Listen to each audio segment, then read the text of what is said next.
Alors voilà.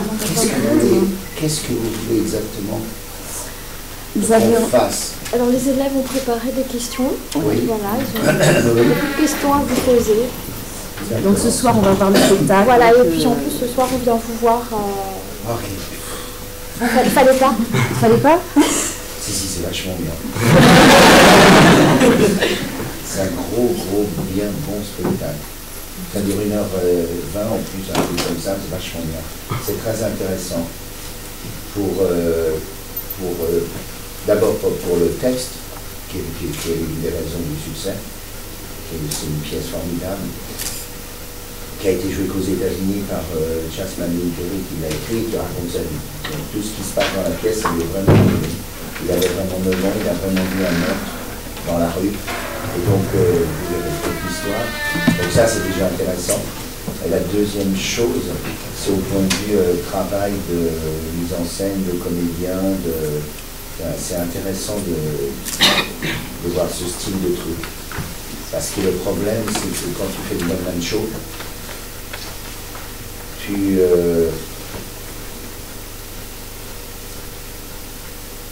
as le one-man show où tu fais sketch par sketch.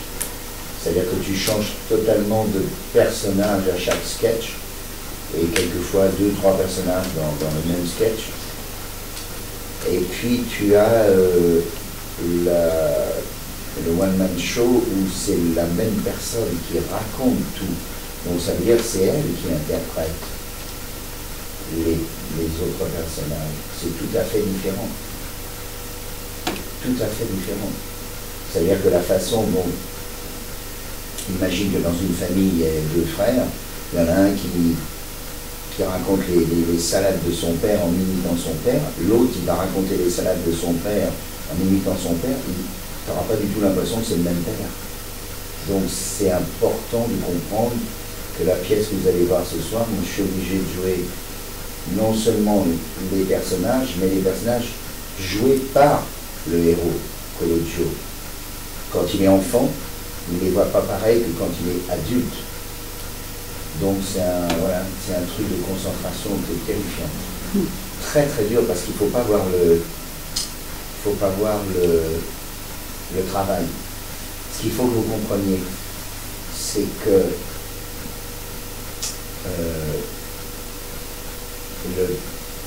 on va parler du théâtre. Que ce soit le théâtre, que ce soit la danse, que ce soit la musique ou la peinture. Ce sont des arts, c'est-à-dire que l'art, c'est le contraire du sport, et une fois que c'est fait, ça ne bouge plus. Une fois que le tableau est fait, il ne bouge plus. Une fois que la symphonie elle est faite, elle ne bouge plus. Une fois que le roman il est écrit, il ne bouge plus. Une fois que... Et le problème, c'est qu'on n'a pas compris encore que 90% des metteurs en scène sont nuls, 90% des chefs d'orchestre sont nuls, 90% des acteurs sont nuls, qu'il n'y a que 10%, c'est une moyenne, tu ne peux pas aller contre. Il n'y a que 10% des gens en athlétisme qui sont vraiment forts. Les autres, ils font de l'athlétisme, mais ils ne font pas partie des 10% forts. Et que, à chaque représentation, c'est comme si un peintre repeignait un tableau, c'est pas le même. Et donc, à chaque match de football, c'est pas le même. Et à chaque concert, c'est pas le même. Et donc, ça veut dire que notre travail n'est pas imbécilement de se dire, on répète, et après on fait la même chose tous les soirs. C'est faux, ça ne peut pas exister. Donc, ça veut dire que le travail du comédien, c'est de savoir que chaque soir, avec les mêmes tubes de peinture ou avec les mêmes notes quand tu es musicien, ça ne va pas être pareil. Donc ça veut dire que c'est un travail qui se fait pas dans le passé, ah j'ai fait ça en répétition, je vais le refaire. Pas du tout. C'est pas le même public, c'est pas la même lumière, c'est pas la même qualité sonore. Tout change. Donc c'est un travail qui est exactement comparable au sport. Chaque fois, c'est pas pareil. Donc, c'est pas le metteur en scène, c'est pas l'entraîneur, c'est pas le chef d'orchestre, c'est l'interprète qui chaque soir change et varie. Donc c'est un double métier. En sport, tu as beau dire à 11 mecs sur un terrain de football, il faut faire ça, il faut faire ci, il y a le match. Et tu ne sais pas ce qui va se passer avec le ballon. Et il suffit qu'il y en ait un qui tape un peu moins. Aucun match de tennis, c'est pareil. Federer et Djokovic, ils se sont rencontrés 20 fois, il n'y a pas eu un seul match pareil. Et donc ça veut dire que c'est un métier, l'art, qui est très particulier, parce que 50% du métier, c'est ce qu'on dit qu'il faut faire, et 50% du métier, c'est ce que tu fais. Donc tu dois avoir des capacités d'adaptation. Ronaldo, il est dans le match contre le Manchester, c'est pas Mourinho qui est à sa place pour décider que tout d'un coup, un dixième de seconde près, il va pouvoir toucher la balle. Il va mettre le but qui qualifie les mecs. C'est un acteur sur scène. Ceux qui sont bons, c'est ceux qui créent devant le public et le public le sent.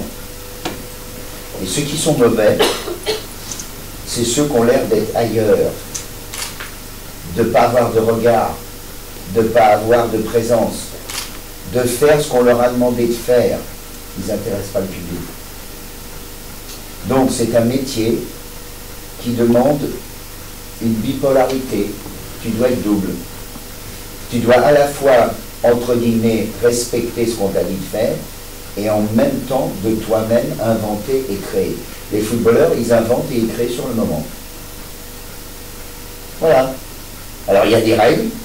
On t'a dit de faire ceci, tu ne fais pas cela, tu vas pas avec lui, tu machin, tu vas... Ok, pareil pour un acteur. Cette scène-là, tu dois agir de telle façon, ça veut dire ça, tout ce que tu veux. Mais les 50% de ta création, ils existent.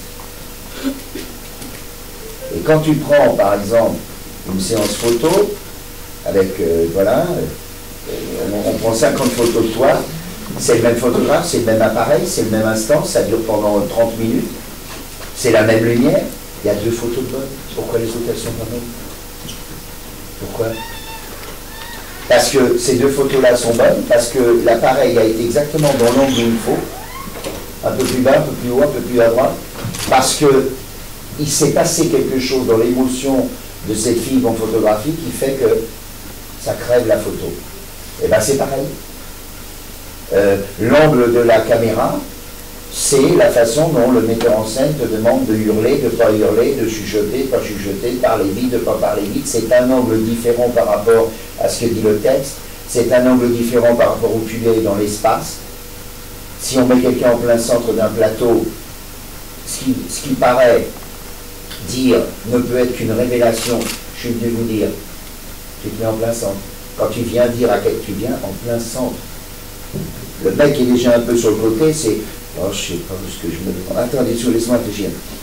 Et tout est une question de technique, donc de virtuosité, comme pour un instrument, d'accord? Mais quand tout le monde se présente pour faire un métier, soit de sport, soit d'art, soit quelque chose, ce qui compte, ce n'est pas les 50% qu'on va lui apprendre. C'est les 50%, tu es un créateur ou bon. Si tu n'es pas un créateur, tu dégages. Tu le fais pour ton plaisir, mais tu ne peux pas le faire professionnellement. Un professeur de n'importe quelle matière, il est en face d'élèves, il a 50% de tout ce qu'il sait, mais il y a 50%, c'est ce qui se dégage des élèves. Ça veut dire qu'il arrive à faire apprendre, à communiquer et à faire un pont entre lui et les élèves. Et c'est ça, être un pédagogue, un professeur. C'est pas venir ça, sinon, c'est pas la peine qu'on ait un être humain, il n'y a qu'à prendre les machins, les bouquins, les trucs, c'est pas la peine. Et bien l'acteur, c'est comme un professeur, il est le pont entre une pièce, un texte et le public. Mais pas entre le metteur en scène et le public. Il faut que vous compreniez une chose. Quand tu prends un livre, On va tous le lire. Il n'y en a pas un qui lira le même livre. Pour un, ça sera une histoire d'amour, pour un autre, ça sera un livre historique, pour un autre, c'est un livre... Pas un dira la même chose. Et l'acteur, le théâtre, à la différence de la littérature, c'est qu'il faut que la représentation soit à 90% la même pour tout le monde. Donc ça veut dire qu'il faut qu'il surmultiplie les moments d'émotion ou de pensée, d'intelligence, pour que ça soit tellement énorme que le public le reçoive et qu'il n'aille pas chercher ailleurs. Quand tu fais un film, tu tournes et tu coupes la scène. Tu la coupes au moment où l'émotion est la plus forte. Deux monteurs avec les mêmes rushs, ils ne font pas le même film. Donc ça veut dire qu'au cinéma, à 90%, tu arrives à forcer le public à voir le même film. Au théâtre, quand le metteur en scène est mauvais, il met en scène quelque chose qui n'a rien à voir avec ce que le public voit. Je vous explique. Ça, c'est la pièce. Imagine, on met en scène le cidre. Qu'est-ce que c'est le travail du metteur en scène?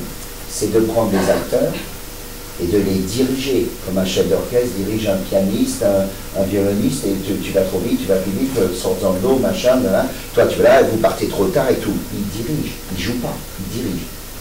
Donc ça veut dire que le metteur en scène, en fonction du texte, dit aux acteurs, tu dois être, c'est de la rage, c'est du désespoir, non, c'est de la déchirure.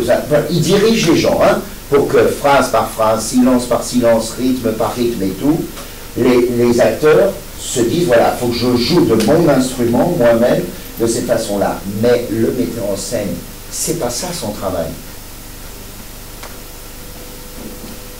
Le metteur en scène, c'est pas de mettre en scène les acteurs, c'est de mettre en scène la pièce.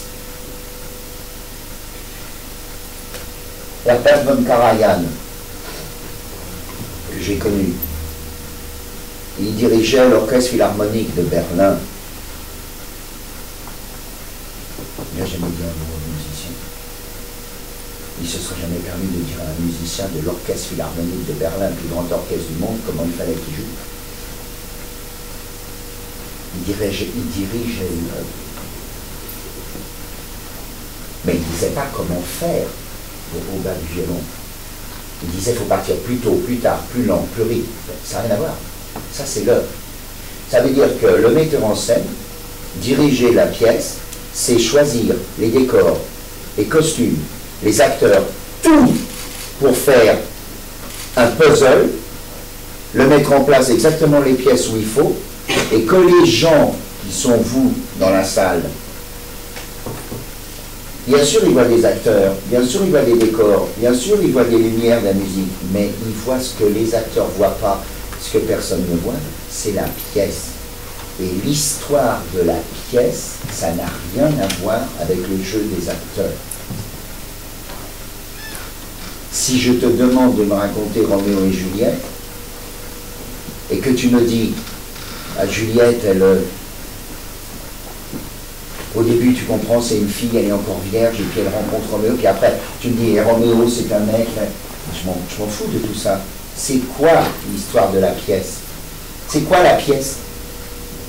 Or, tu vas 9 fois sur 10 voir des spectacles, tu ne suis pas l'histoire de la pièce. Tu ne sais pas ce que tu as vu.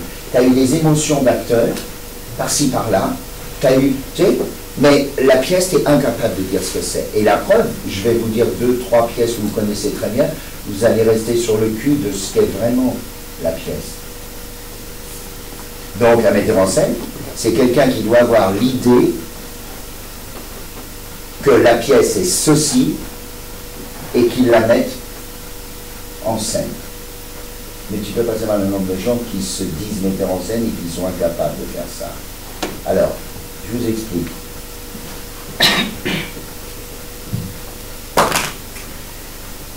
Quand tu prends un violon,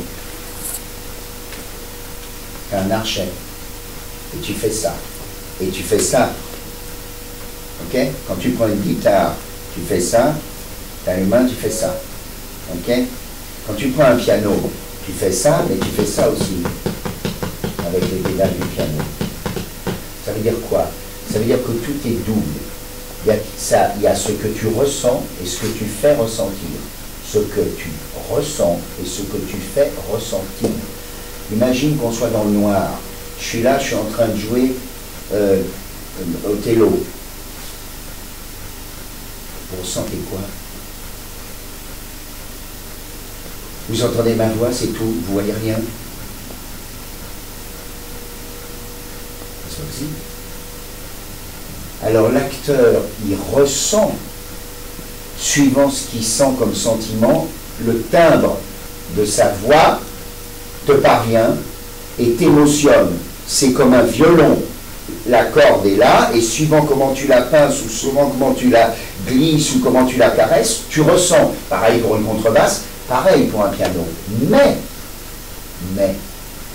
si tu ressens ce que ressent l'acteur, comme un chien, tu vois qu'il a mal, tu le ressens, tu vois qu'il est furieux, tu le ressens, tu vois. Comme dans la vie, on a cette capacité comme un miroir de ressentir les autres. Mais l'art de l'acteur, c'est exactement comme le peintre qui aurait son pinceau avec de la couleur et qui serait à 2 mètres de la toile, il n'y a rien sur la toile. L'art de l'acteur, c'est de faire parvenir non seulement ce qu'il ressent, ce qui est naturel, ça paraît naturellement, mais c'est de faire parvenir en plus ce que ça lui fait de ressentir ça. Ce que ça lui fait de ressentir ça. Donc ça veut dire que quand tu lis une pièce de théâtre, tu lis le texte de Roméo, tu lis le texte de Juliette, tu lis le texte, mais tu ne sais pas ce que ça leur fait de ressentir ça. Et la différence entre la pièce que tu mets là, la symphonie que tu mets là, le parchemin, et l'interprétation, c'est que la seule chose que rajoutent les musiciens ou que rajoutent les acteurs, c'est de te donner en plus de la pièce, qu'est-ce que ça leur fait de ressentir ça. Alors, je vais être très précis. Dans un match de football, un mec qui met un but, dès qu'il a mis le but, il enlève son bâton, il a rien. Tu as ce qu'il ressent. Imagine que les matchs de football, tu n'es pas ça.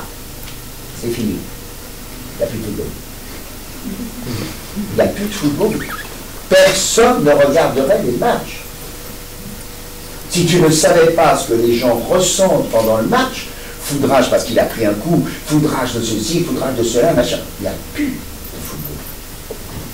Le secret de ce sport, c'est que tu vois un film de football, tu vois des réactions humaines par rapport à ce qui se passe. Pareil au tennis. Tu vois des mecs foudrage, tu vois des mecs là, tu vois des trucs. Eh bien, l'acteur, c'est celui qui ressent, pour que tu ressentes immédiatement, et c'est celui qui te fait comprendre ce que ça lui fait de ressentir ça. C'est pour ça qu'il faut des acteurs, sinon c'est pas la peine qu'il y ait du théâtre, il n'y a que le lire comme de la littérature. Alors, pour que tu saches ce que je ressens, je peux me servir de quoi? Combien on a de sens?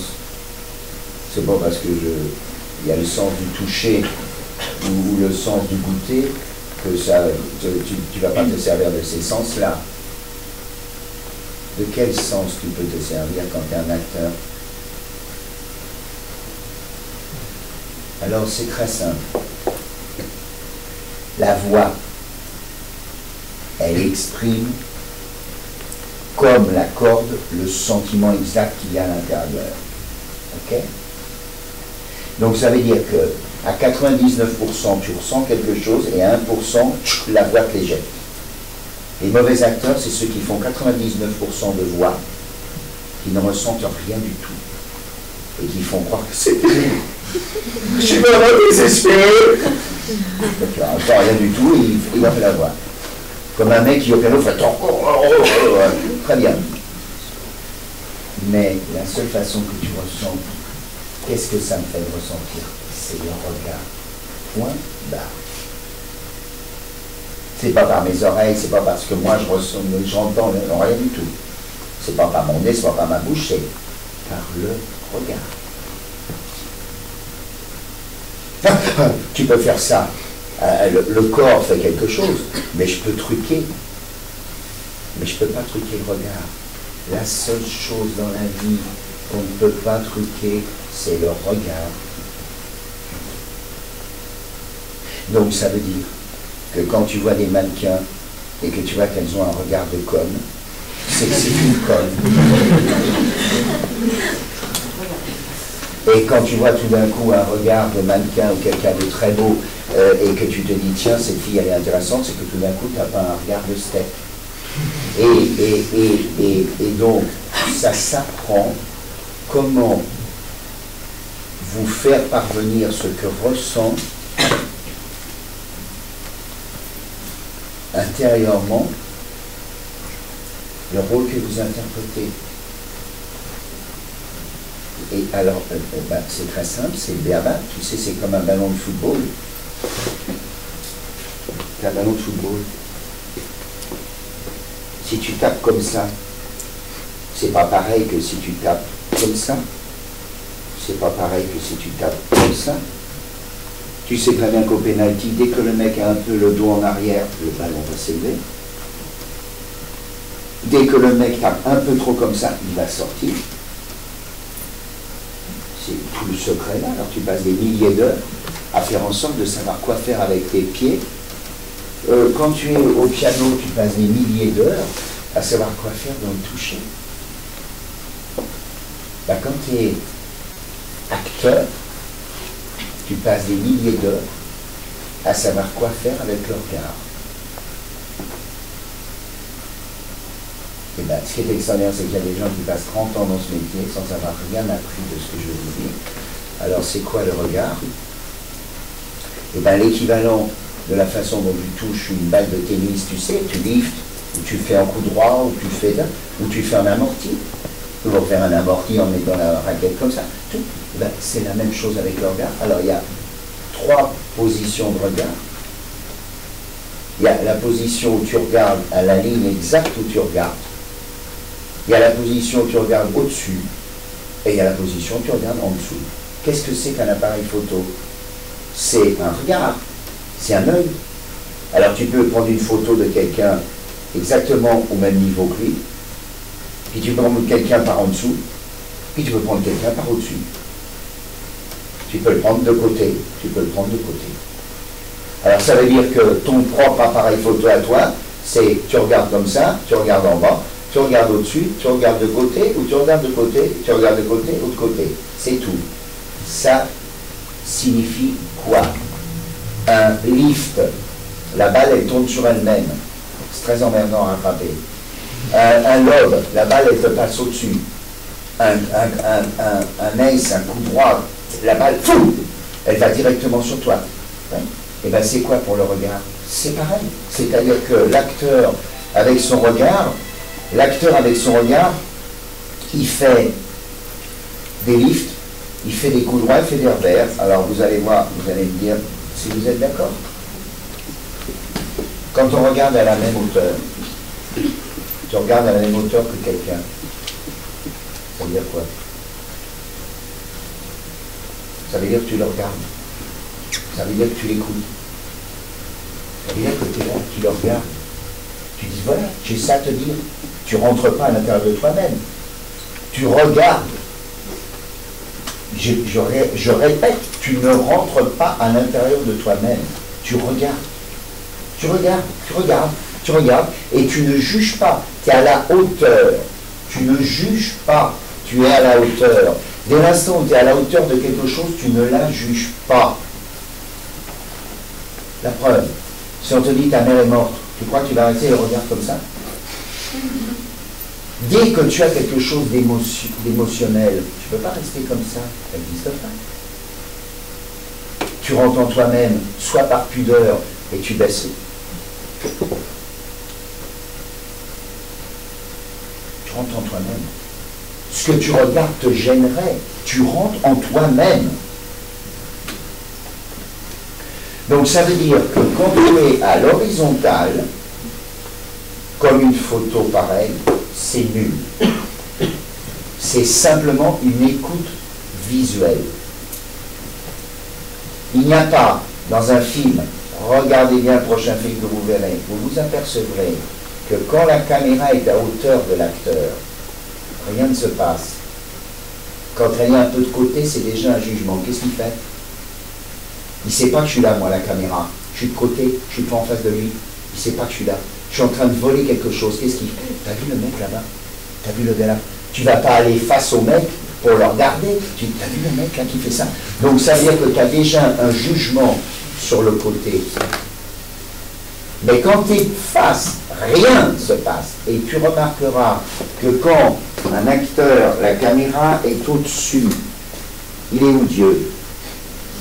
C'est quoi Dieu? C'est une invention. Mais c'est quoi? C'est où? Tu ne l'as pas inventé en bas, tu ne l'as pas inventé à ta hauteur. Tu sais, mon Dieu, je crois que... Vraiment, pas du tout.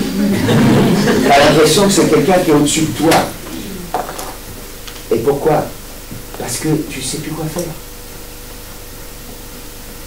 Tu sais plus quoi faire. C'est pas possible. Je sais qu'il y a de l'inaccessible quelque part. C'est pas possible. C'est pas vrai.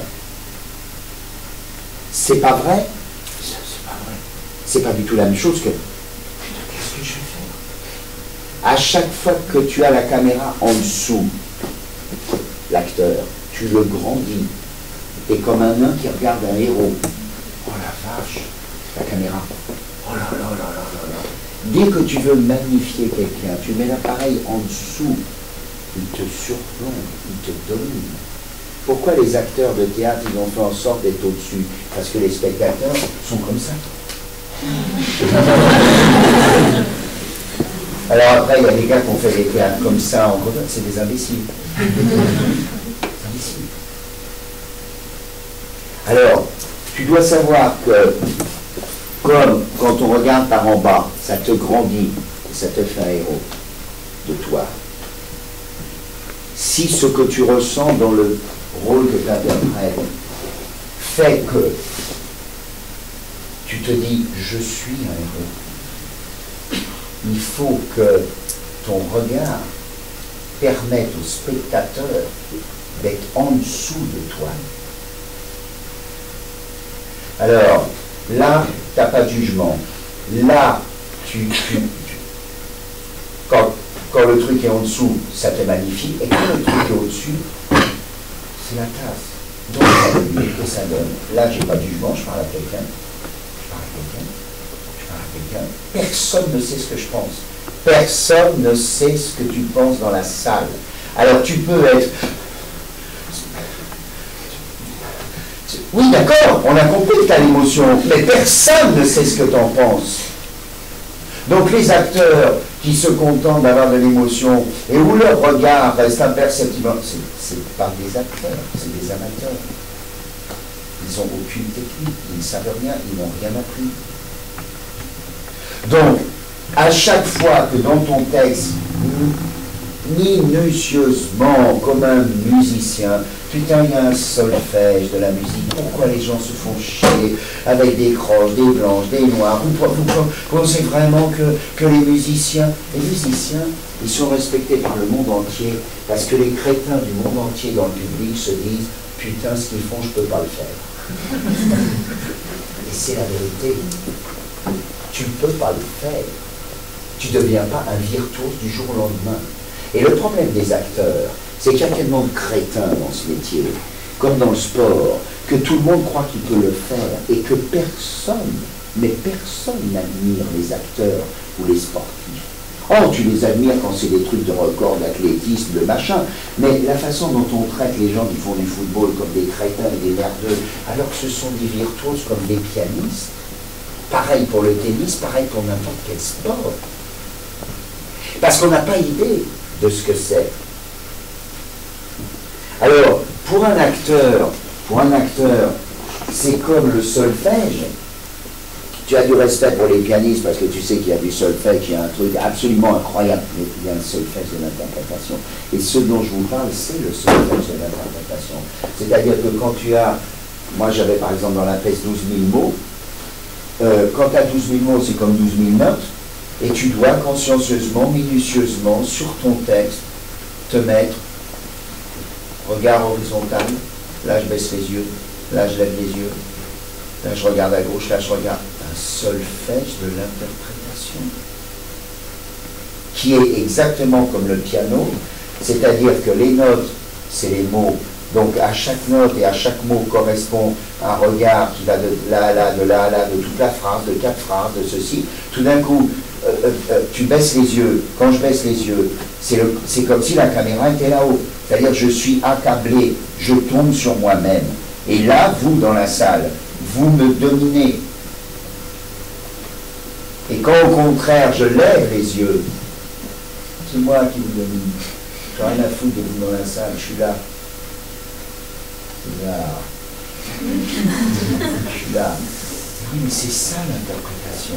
Alors, ce niveau-là d'interprétation, c'est donc l'équivalent des notes, hein, avec les mots. Et donc, ton regard, quand tu penses à quelque chose qui est par rapport à toi-même, tu baisses les yeux. Attends, qu'est-ce que je fais? Je vais à la là-bas. Qu'est-ce qu'elle filme? Je vais voir. Ah, putain, qu'est-ce que c'est le truc que j'ai complètement oublié? T'es sur toi. Et quand tu l'aimes, c'est hallucinant ce que non mais ce que ce con me raconte, c'est une conne, c'est une connasse. C'est que tu lèves immédiatement.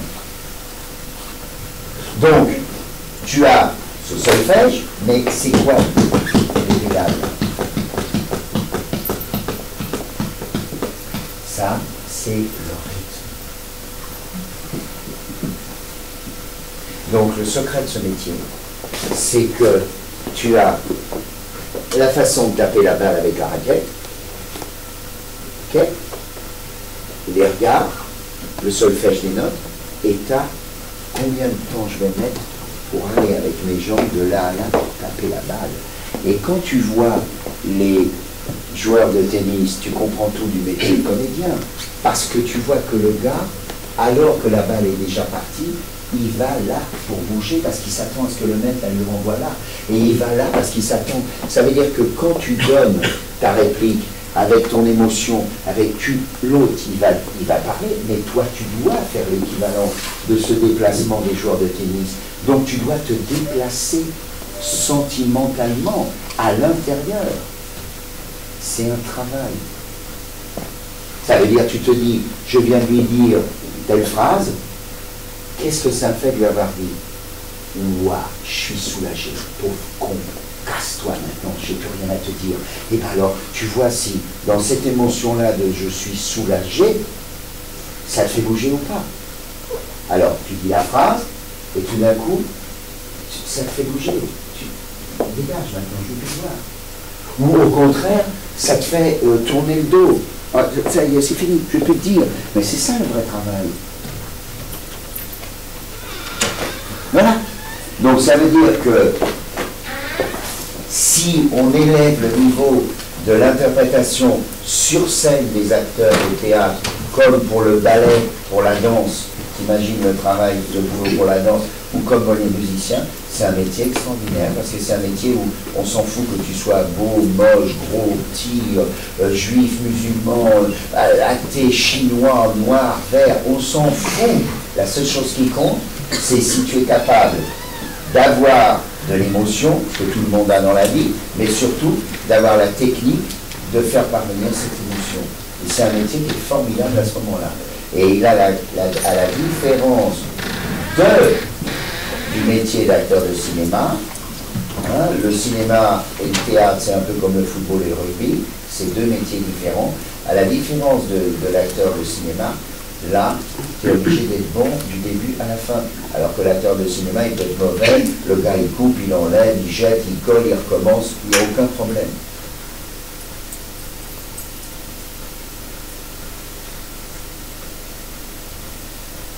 C'est un métier qui est très paradoxalement, c'est comme je vous dis, le football, c'est un métier qui est très facile à faire, mais vraiment,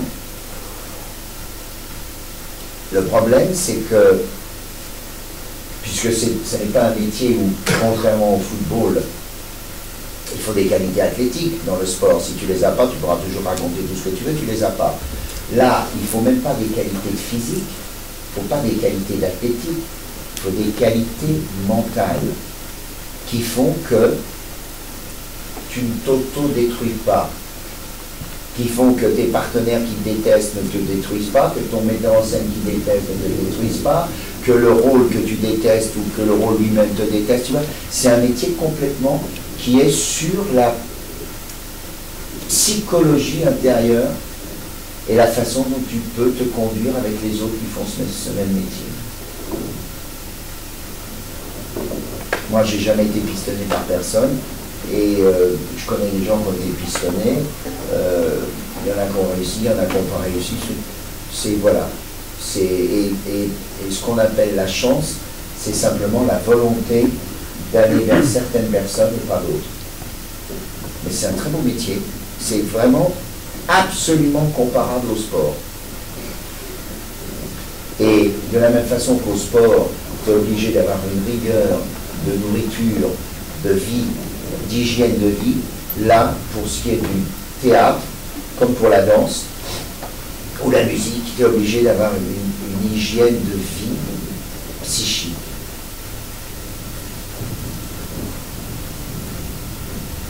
Parce que la question que vous devez vous poser est complètement idiote. C'est que les animaux, ils ont tout fait ce qu'on a fait. Les abeilles, elles ont une société avec une reine, avec des ouvrières. Les fourmis, elles font des guerres que vous n'imaginez pas. Les fourmis font des guerres à la romaine, des trucs incroyables. Les ratons laveurs, ils bâtissent, les lions, il y a le roi, il y a les autres, il y a les esclaves. Les chevaux, par exemple, les chevaux ont toujours je me rappelle d'une histoire au Chili où 400 chevaux se sont jetés dans un précipice parce que le chef des chevaux, il a décidé de s'y jeter, les 400 ont suivi. Les reines, les cerfs, ils se battent entre eux pour qu'il y ait un chef, et puis une fois que c'est le chef, c'est fini, c'est lui qui décide de tout. Les chiens, ils sont capables d'enregistrer 385 mots. Ça veut dire qu'un chien, il sait 385 mots. Et que s'il y a un chien qui est derrière moi, et que tout d'un coup je dis oui, Voltaire, c'est un type qui vivait au 18e, et la promenade, il entend promenade, il sait qu'on parle de promenade, il vient tout de suite à côté de moi pour frétiller et sauter. Il sait vraiment 385 mots. Il ne faut pas croire que les chiens, ils ne savent pas les mots que vous leur dites, c'est pas vrai, ils le savent. Les chiens, ils peuvent être comme nous, haineux, jaloux, ils peuvent disjoncter, ils peuvent tout d'un coup faire semblant, c'est-à-dire non, je suis fatigué, je ne veux pas sortir et tout. Ils peuvent tout faire, les animaux, et je ne te parle même pas des chimpanzés et tout. Quelle est la seule chose que les animaux n'ont pas fait comme l'homme? C'est uniquement l'art. C'est-à-dire que les animaux n'ont pas percuté qu'il fallait laisser derrière eux une empreinte. L'art, c'est des gens, il y a des milliers d'années, qui ont décidé de laisser sur Terre une trace eux-mêmes avant de mourir. C'est pas plus compliqué que ça. De laisser une trace. C'est-à-dire, voilà ce que je pensais, ce que j'ai vu, ce que j'ai ressenti et tout. Tiens, je vais le peindre sur un rocher.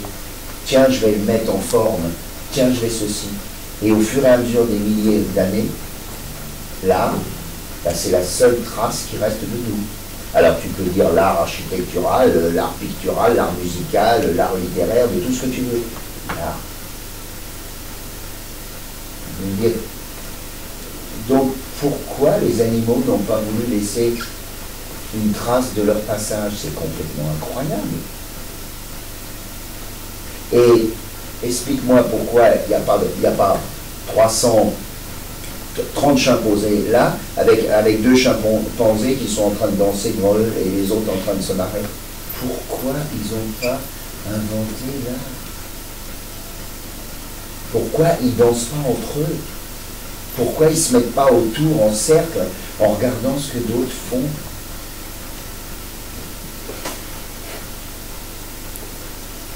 Ils sont tous, ils sont jaloux, ils sont... T'as tout. Pourquoi?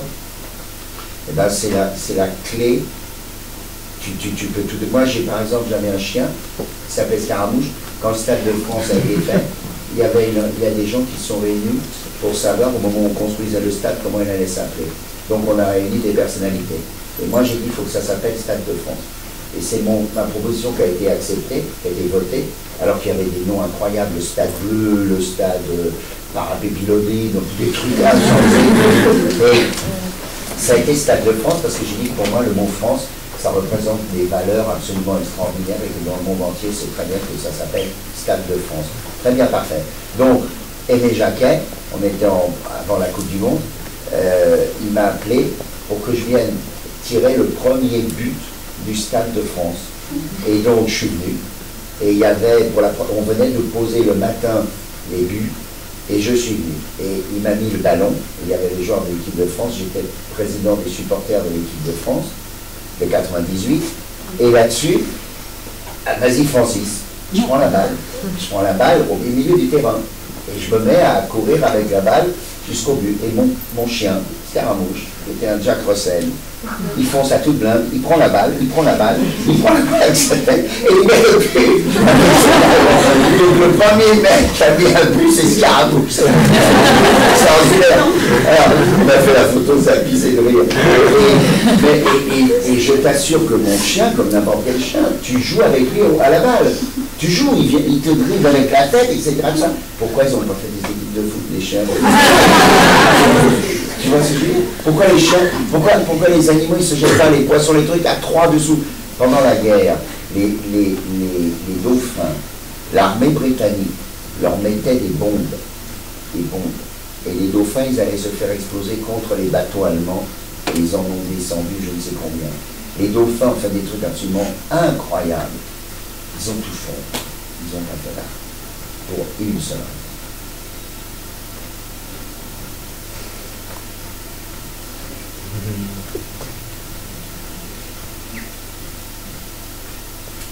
C'est qu'ils n'ont pas de distanciation.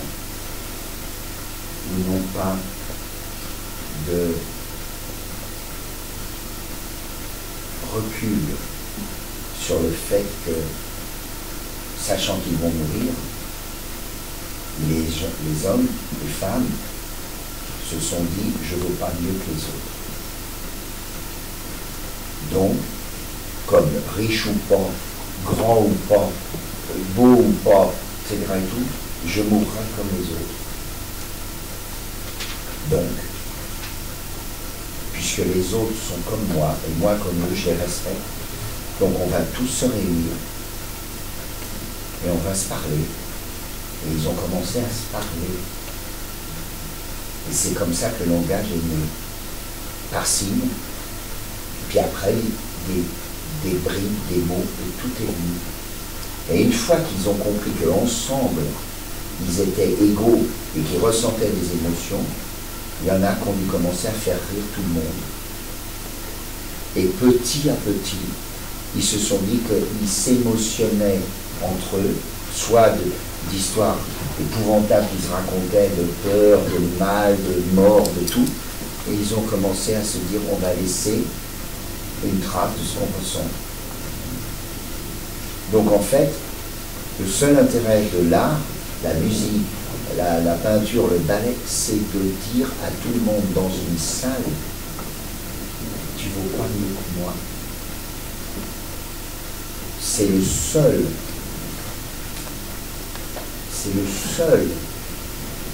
moyen d'égaliser les gens. Et c'est pour ça que je trouve que c'est un très beau métier. Très beau métier. Personne ne se rend compte que c'est ça le sens de ce métier. Ce que tu vas voir ce soir dans la salle, il y a des gens qui ont un cancer, il y a des gens qui n'ont pas un rond, il y a des gens qui sont des sales cons, il y a des gens qui sont merveilleux, il y a des gens qui pensent qu'au cul, il y a des gens qui pensent qu'au fric, il y a de tout dans la salle. Et tout d'un coup, ces gens-là, pendant 1h15, ils sont tous pareils. Il y en a pas un qui vaut mieux que l'autre. Et ils reçoivent une émotion. Alors là, c'est du théâtre, une fois ça va être de la peinture, de la musique. Et si tu enlèves ça, c'est fini. Et ça veut dire que je hais les pays, les sociétés de dictature, où le pire ennemi des dictatures et des sociétés totalitaires, c'est l'art. Parce que l'art, c'est l'égalité. Or, ces sociétés sont construites sur la hiérarchie et le mépris. Et c'est pour ça qu'on est leur plus grand ennemi. Et il faut bien se dire que s'il n'y avait pas eu des films, des œuvres littéraires, s'il n'y avait pas eu la musique, et tout d'un coup tu voyais des Noirs aux États-Unis qui chantaient, des chanteuses sublimes, que les Blancs adoraient, avaient leurs disques, les écoutaient et les admiraient, le racisme il aurait continué. S'il n'y avait pas des équipes de foot où il y a des gens qui sont noirs, blancs, etc., le racisme il aurait continué. Et tout ce qui s'ensuit, s'il n'y avait pas... Moi, vous n'avez pas connu une époque que moi j'ai connue où les Noirs américains, ils n'avaient pas le droit de monter.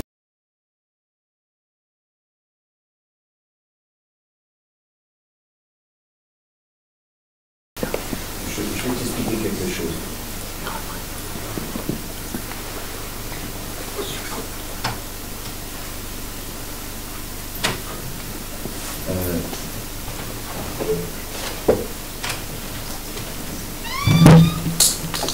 Je vais monter la guerre de Troie dans le c'est une pièce de Chéreau. Je l'ai déjà montée il y a 20 ans. C'est une pièce, cette année c'est le centenaire de Camus. J'ai écrit un bouquin sur Camus qui va sortir dans 15 jours. Et j'ai joué 963 fois la peste, devant 1 million de gens, 1 million de spectateurs, c'est beaucoup, hein. Puis j'ai été dans le monde entier avec ça. Et j'ai été passionné dans ma vie par 2 trucs. C'est la musique. Donc j'ai beaucoup appris, là je vais monter la flûte en chanter aussi, j'ai beaucoup appris sur Mozart, sur Gustave Mahler, j'ai écrit une pièce aussi sur Mahler, et sur tout ce qui s'est passé dans les années 1880, 1900, 1920, tout ce qui s'est passé par rapport à la guerre, au XXe siècle, les guerres. Et j'ai vu énormément de documents toute ma vie, parce que j'ai tourné aussi Jean Moulin, etc., et tout, sur Hitler, Mussolini, Staline, Roosevelt, etc. Tous ces documents-là. Des vrais documents, tu vois, on les voit eux vraiment. J'ai eu entre les mains les reproductions des photos de Hitler, qui a été se faire photographier par un photographe en costume civil, pour ses attitudes comme un acteur. C'est à partir de cette séance photo que Bertolt Brecht a écrit la pièce Arthur Roumy pour montrer comment un homme peut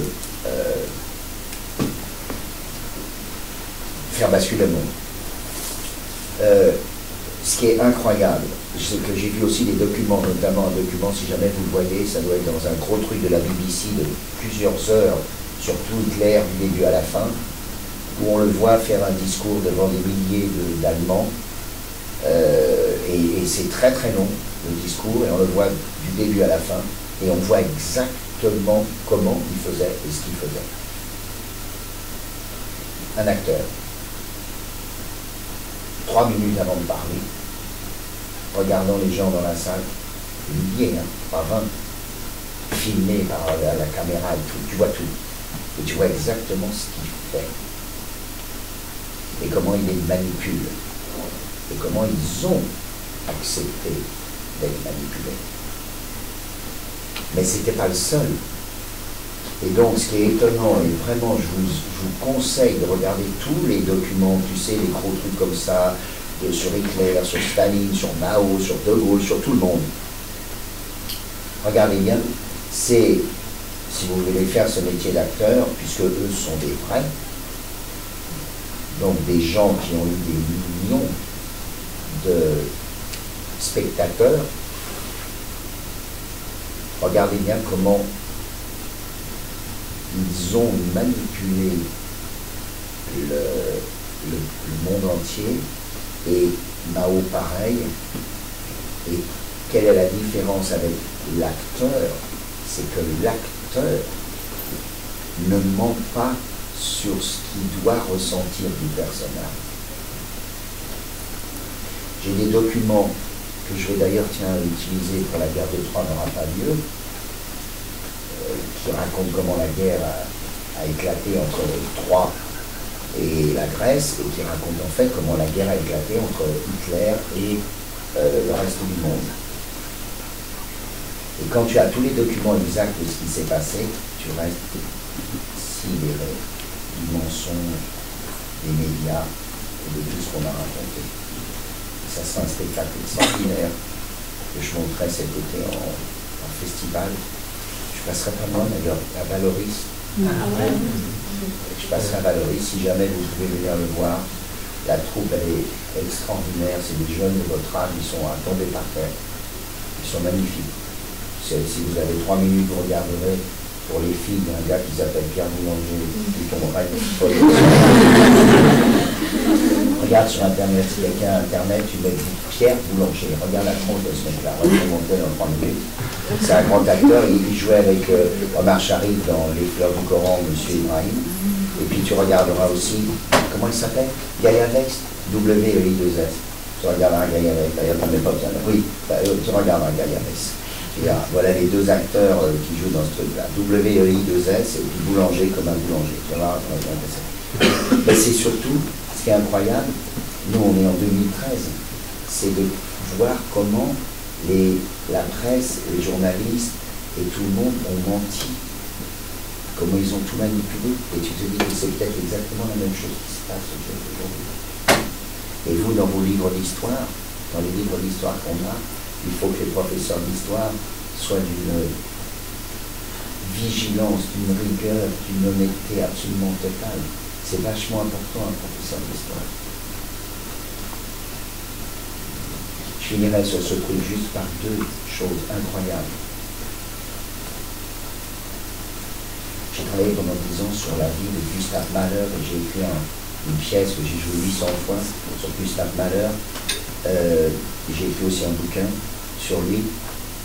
Gustave Mahler, on vous a toujours dit dans l'esprit que Hitler et les nazis en Allemagne avaient inventé en gros l'antisémitisme, les juifs qu'on doit tuer, etc. C'est une espèce de fumée comme ça qu'on a fait croire au monde. C'est totalement faux. Ils n'ont rien inventé du tout d'autre que ce qu'on appelle la solution finale, c'est-à-dire on tue tous les juifs. Tout le reste existait bien avant eux. Sous la Russie tsariste, en 1860, en 70, et ce que je dis des juifs là, puisque c'est le cas de Hitler, c'est exactement ce qu'on peut dire des musulmans aujourd'hui dans beaucoup de pays. En 1860-70, dans la Russie tsariste, des bons tsars, dont tous les X temps, certains étaient assassinés. Les juifs avaient un passeport avec marqué dessus juif. Il y avait des pogroms dans des villes en Russie tsariste, et tout d'un coup, l'armée tsariste venait dans la ville, tuait, violait, brûlait et s'en allait. Ce n'est pas les Allemands qui ont inventé d'un côté les Juifs et de l'autre côté les autres. Il y a les textes, on a tous les documents. Ensuite, en Autriche, l'Empire austro-hongrois était énorme avec l'Autriche, avec l'Hongrie. L'Allemagne n'était rien. Il y avait la Prusse, il n'y avait pas de Reich allemand. Dans cette espèce de grand empire de Sissi, impératrice de Hongrie et tout, dans cette espèce de grand empire austro-hongrois, il y avait donc un pays qui était l'Autriche. En Autriche, où il y avait ce grand compositeur Richard Wagner, sa femme Cosima Wagner, où il y avait cet opéra de Vienne extraordinaire, qui était le plus grand opéra du monde, où il y avait énormément de juifs qui étaient soit peintres, soit écrivains, où il y avait Sigmund Freud, où il y avait Klimt, où il y avait Kokoschka, où il y avait Mahler, etc. Dans ce pays, bien avant Hitler, tu n'avais pas le droit de faire certains métiers parce que tu étais juif. En l'occurrence, le directeur de l'opéra de Vienne ne pouvait pas être juif. Et quand Gustav Mahler, qui était chef d'orchestre dans d'autres villes, a postulé pour être directeur de l'opéra de Vienne, la femme de Wagner, Cosima Wagner, elle a choisi le juif Mahler et elle a dit: je veux que ça soit lui qui dirige les œuvres de mon mari parce que c'est le meilleur chef d'orchestre pour diriger les œuvres de mon mari qui détestait les juifs, était antisémite, mais je veux que ça soit lui. Donc Gustav Mahler, vous allez renier votre religion et puis vous allez vous faire baptiser chrétien pour pouvoir devenir directeur de l'opéra de Vienne. Et c'est ce qu'a fait Gustav Mahler. Et donc, il est devenu directeur de l'opéra de Vienne, on est 40 ans avant Adolf Hitler. 40 ans. Et donc, il est donc devenu en Autriche, pas en Allemagne, directeur de l'opéra de Vienne. Et beaucoup de journaux autrichiens avaient des journalistes qui venaient faire les critiques.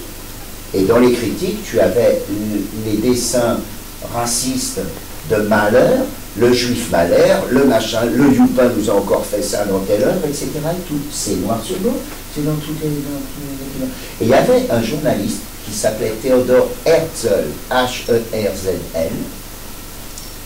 Ce journaliste, il est venu voir le directeur de l'opéra, Gustav Mahler, et il lui a dit: voilà, écoutez, il y a tellement de problèmes, l'antisémitisme, machin, notre peuple, hein, on va supplier l'empereur de donner que les juifs puissent avoir un pays dans le monde pour y aller. Alors moi je voudrais aller voir, lui dit le journaliste Theodor Herzl, qui faisait des critiques, hein, il lui dit: vous êtes tellement célèbre dans le monde entier, puisque le monde entier est le directeur de l'opéra de Vienne, c'est comme Mourinho ou Ferguson pour Manchester. C'était une des 3 personnes les plus connues dans le monde. Et donc il lui dit: vous êtes tellement célèbre, on sait très bien que vous étiez juif et que vous ne l'êtes plus, mais aidez-nous à trouver un pays. Et Gustav Mahler l'a foutu à la porte. Donc ce gars, Theodor Herzl, il a été faire un congressionniste. On est en 1900. Ah. Il fait un congressionniste où il réunit tous les plus grands juifs du monde, les Russes, les Allemands, tout le monde. Il les réunit en Suisse et il leur dit: voilà, on a un territoire qu'on va acheter, et donc pour qu'il n'y ait plus les pogroms, les machins et dans le monde entier, on va acheter ce territoire et on va y aller. C'était le Kilimandjaro, c'était la Côte d'Ivoire. Et ce gars-là, Herzl, et il y a la photo devant les pyramides de Khéops avec Bismarck, qui est sur un chameau. Et ce gars-là, Herzl, a été jusqu'en Égypte pour dire au Kaiser Bismarck: je vous en supplie, donnez-nous des navires, donnez-nous un territoire qui appartient à l'Allemagne, puisque l'Allemagne, comme la France, avait des territoires dans plein de colonies, on vous l'achète, et tous les juifs du monde entier vous foutront la paix, ils iront là-bas. Il a accepté Bismarck. Et quand il y a eu ce congrès en 1904, ils ont fait un vote et les juifs russes ont dit non, ça sera la Judée, la Palestine, Jérusalem ou rien. Si jamais les juifs russes avaient dit oui, il n'y aurait jamais eu l'Holocauste, il n'y aurait jamais eu ce qui s'est passé pendant la guerre mondiale. Theodor Herzl est revenu en Autriche, il est mort de chagrin. Et il est mort sans savoir qu'un jour, en 1947, il y aurait un État d'Israël. Il est mort. Et il y avait... c'était terminé. C'est fini. Après, il y a eu l'assassinat de Sissi, il y a eu 14-18, il y a eu tout le truc, et à ce moment-là, après l'effondrement en 14-18, et l'Allemagne dans un état absolument épouvantable, tout le relent antisémite, machin, et tout contre l'Europe, contre les... et le nazi qui est venu, etc. Mais ce que personne ne sait, c'est que à Vienne, à un concert de Gustav Mahler, il y a un jeune homme qui est venu vers lui, à la sortie du concert, qui lui a pris le bras, et qui lui a dit « Maître, vous êtes mon idole !» Et Mahler l'a jeté, c'était Adolf Hitler. C'est pas du bobard ce que je vous raconte, c'est la stricte. Et ce type qui a été jeté sur Adolf Hitler, qui rêvait d'une carrière artistique, qui a été jeté du conservatoire de la peinture et tout, ce type est devenu une espèce de... Voilà. Il fait la guerre 14-18 et puis après, il est en prison, il fait des trucs absolument... Tout le monde est persuadé que jamais ce mec arrivera au pouvoir, et regardez quoi. Et qu'est-ce qui s'est passé? Je finis sur ce truc-là. C'est que aux États-Unis, comme il y avait eu la révolution bolchevique, où il y avait beaucoup de juifs dans les responsables, qui ont été au départ des révolutionnaires contre les tsars et tout, les Américains, de l'autre côté de l'Atlantique, qui ne savaient absolument pas ce qui se passait vraiment, se sont dit la seule façon d'arrêter le communisme qui commençait à grandir dans tout l'Est du monde, c'est Adolf Hitler. Et nous avons les documents que des Américains ont promotionné Adolf Hitler, ont financé Hitler comme Ford. C'est les voitures Ford. Il avait la croix nazie. Il envoyait un chèque à Adolf Hitler à son anniversaire à chaque année. C'est lui qui l'a fait. C'est lui qui l'a soulevé. Et d'autres Américains qui se sont dit ce mec-là empêchera, comme ils se sont dit la même chose en Italie avec Mussolini, comme ils se sont dit. Et le résultat, c'est que ils ont cru qu'ils pouvaient l'arrêter et ils n'ont jamais pu l'arrêter. Et je vous termine par une dernière chose pour vous dire à quel point c'est passionnant tout ce qui s'est passé. Hitler a déclaré dans ses discours que vous pouvez avoir au Bundestag devant tous les députés allemands qui lui ont fait une ovation de 11 minutes debout. Il a déclaré dans un discours, bien avant la guerre, on va éliminer les Juifs, on va tous les tuer, on va les exterminer.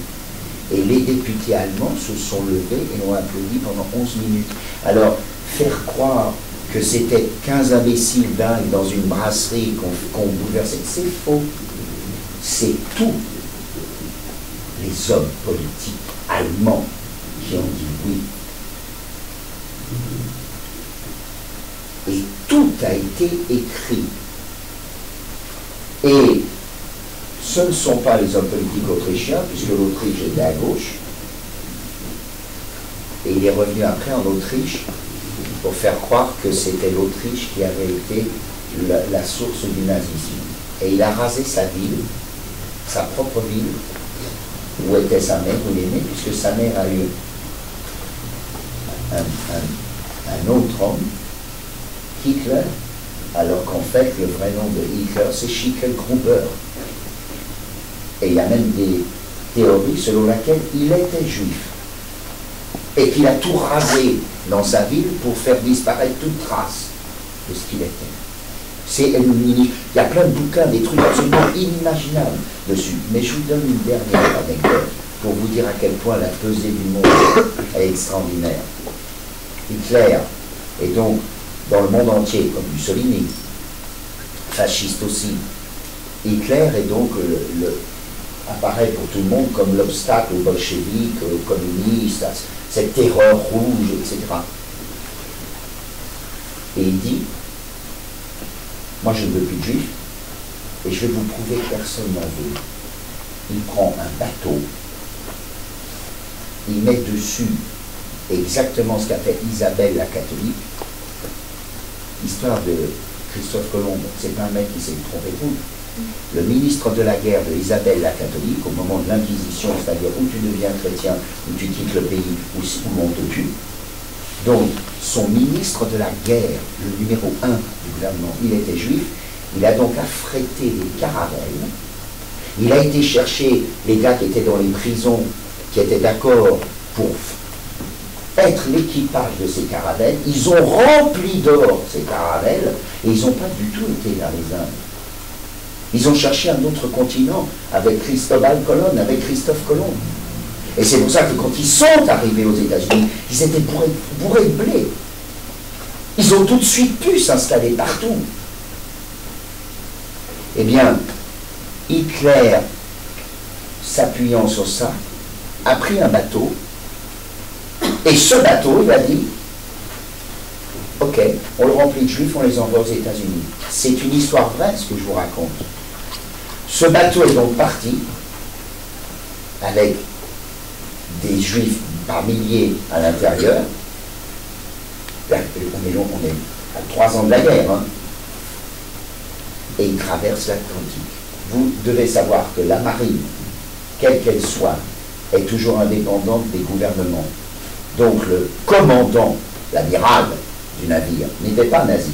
À l'intérieur du navire, il y avait les juifs, avec tout leur machin, leur famille, tout pour emporter, pour aller ailleurs, pour aller aux États-Unis. Et il y avait des nazis de la Gestapo et des nazis SS à l'intérieur. Mais ils n'avaient pas le droit de faire quoi que ce soit sur un navire. Tu n'as pas le droit de faire quoi que ce soit sur un navire. Je vais vous raconter une histoire au Festival de Cannes, juste après. Un navire, c'est tout à fait, c'est inimaginable, les règles de navire. Alors donc, ils s'en vont, ce bateau traverse l'Atlantique, et ils arrivent aux États-Unis, à New York. Et quand ils sont arrivés à New York, le président des États-Unis, il s'appelle Roosevelt. Et il a une femme. Eh bien, imaginez-vous que ce bateau est arrivé à New York et que Roosevelt a refusé qu'on débarque les Juifs du bateau.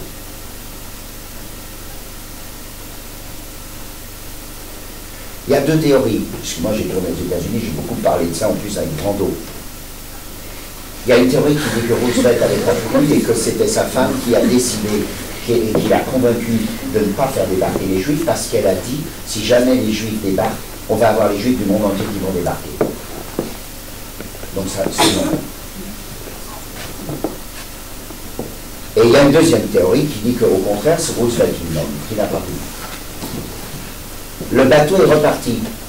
Quand le bateau est revenu vers l'Allemagne, vers l'Europe, l'amiral du navire, il a appelé la France, la Hollande, la Belgique, l'Angleterre. Et il a demandé à ces pays de pouvoir débarquer les Juifs dans ces pays. Les pays ont accepté. Alors il y en a 400, 500 qui ont été en Angleterre, les autres ils ont choisi la Hollande, les autres ils ont choisi la France. Tous ceux qui ont choisi la Hollande, la France, la Belgique, ils sont tous morts en camp de concentration. Tous ceux qui ont choisi l'Angleterre, ils ont été sauvés.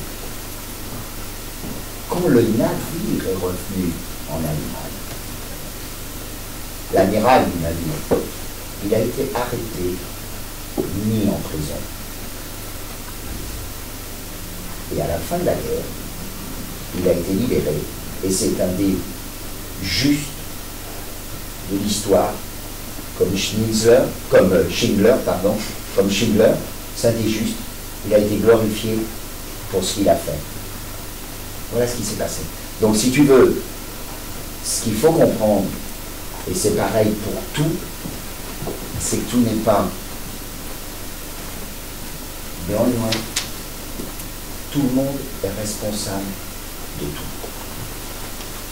Et c'est pour ça que c'est passionnant quand on a votre âge de lire, de savoir que dans ce que je disais, il y a des fois 50% de mensonges ou de falsification, mais que vous avez absolument intérêt à vous plonger dans les films, dans les bouquins, dans tout ce qui raconte vraiment ce qui s'est passé dans ces années-là, pour percuter en 2-3 ans, dans votre tête, une capacité de réagir à tout sans être bêtement comme ceux qui n'auront pas la chance de le faire, convaincus que ce que vous lisez est vrai et vous faire complètement, voilà, transbahuter toute votre vie sur des trucs complètement faux. Alors maintenant, je réponds aux questions.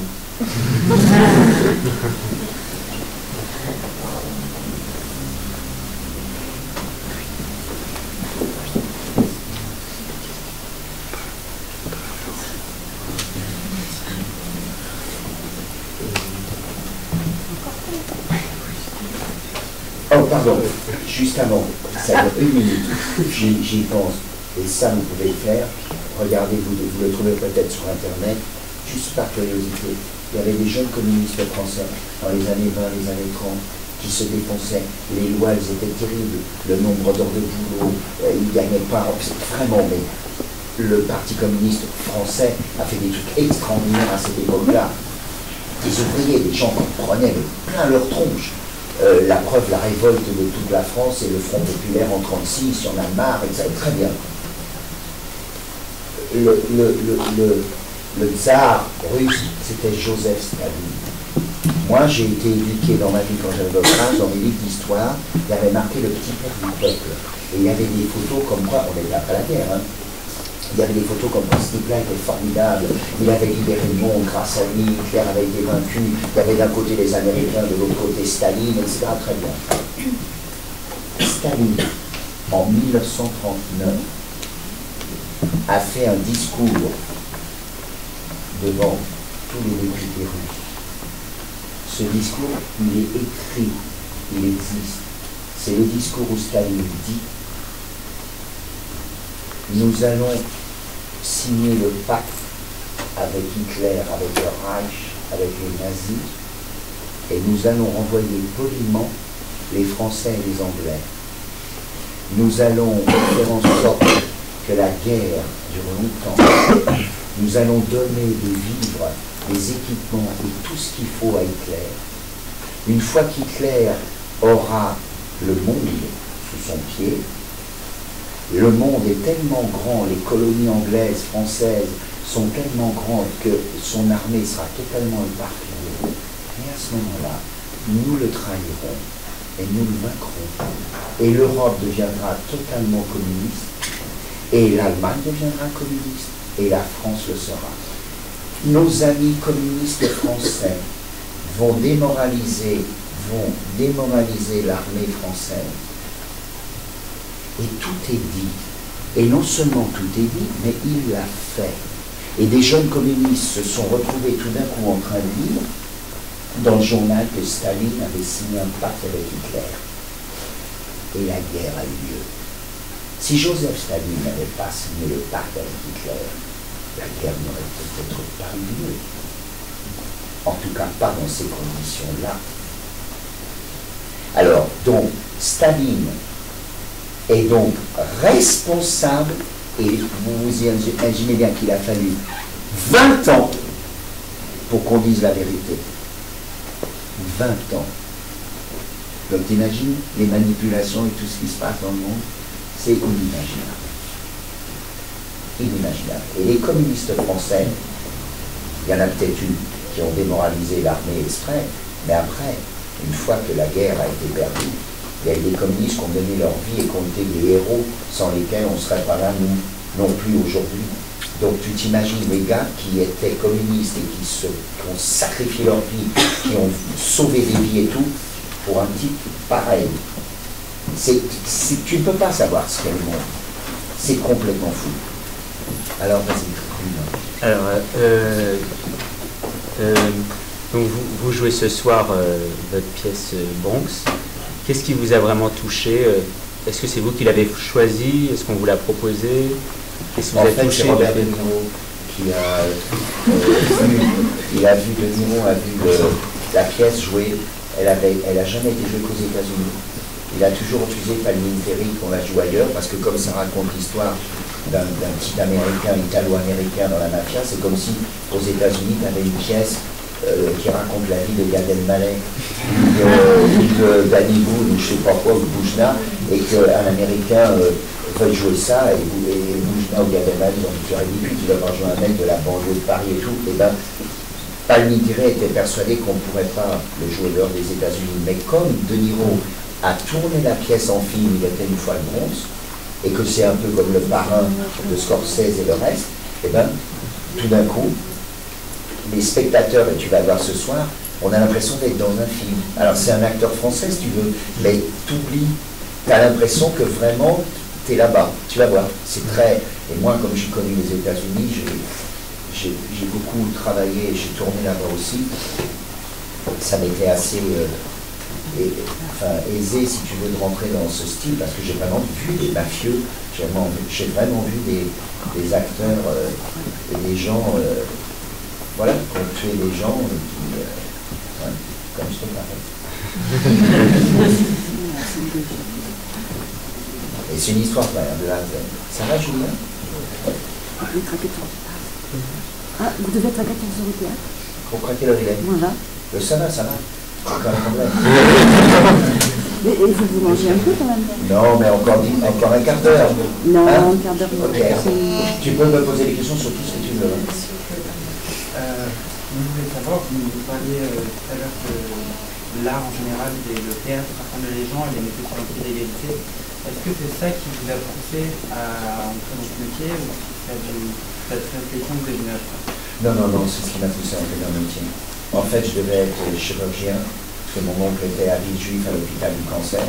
Et comme je savais, moi, parce qu'il me l'avait dit, que la plupart des gens qui étaient dans cet hôpital, ils allaient mourir, et que je voyais des gosses de 10 ans, de 9 ans, et que je savais que 3 mois après, ils seraient morts, parce qu'en plus, à notre époque, il n'y avait pas du tout les moyens de soigner le cancer comme maintenant, ça m'a écœuré. Donc, à 13-14 ans, j'en avais marre. Je ne pouvais plus supporter l'odeur du sang quand j'allais là-bas. Et donc, j'ai dit, je ne veux pas faire ce métier. Et mon cousin est devenu chirurgien, mais moi pas. Et j'ai trouvé extraordinaire, tout d'un coup, j'étais très fort en français en fait. J'ai été au concours général en français, et donc j'étais passionné par ça. Et puis un jour, j'ai vu une représentation à la Comédie Française, et avec Hirsch, et j'ai trouvé qu'il me rappelait tellement Chaplin, et j'admirais beaucoup Charlie Chaplin, et si tu veux, tout d'un coup, je me suis dit, bah, finalement, je vais faire du théâtre. C'est vraiment complètement primaire comme réaction, mais c'est pour ça. Je te jure que, je sais pas, moi, une partie de ma famille est morte dans les camps et tout, donc j'étais très à fleur de peau sur toutes les histoires de racisme et du reste, mais je trouvais que dans ce métier, il n'y avait pas ça. Et je le fais depuis 50 ans, et je n'ai pas rencontré 3 personnes racistes ou dégueulasses dans ce métier. C'est incroyable. Alors c'était un métier de faux cul, les gens n'osent pas le dire, mais moi, je n'ai rencontré depuis 50 ans que des gens qui se respectaient, Non, c'est un métier assez formidable de ce côté-là. Le seul problème de ce métier, c'est la mafia, comme dans tous les métiers, mais c'est la mafia du copinage. Et tout d'un coup, tu as des gens qui tournent toujours avec le même metteur en scène, ils tournent toujours avec le même machin. C'est des clans. C'est des clans. Tu peux pas échapper à ça. Je crois que c'est dans tous les métiers.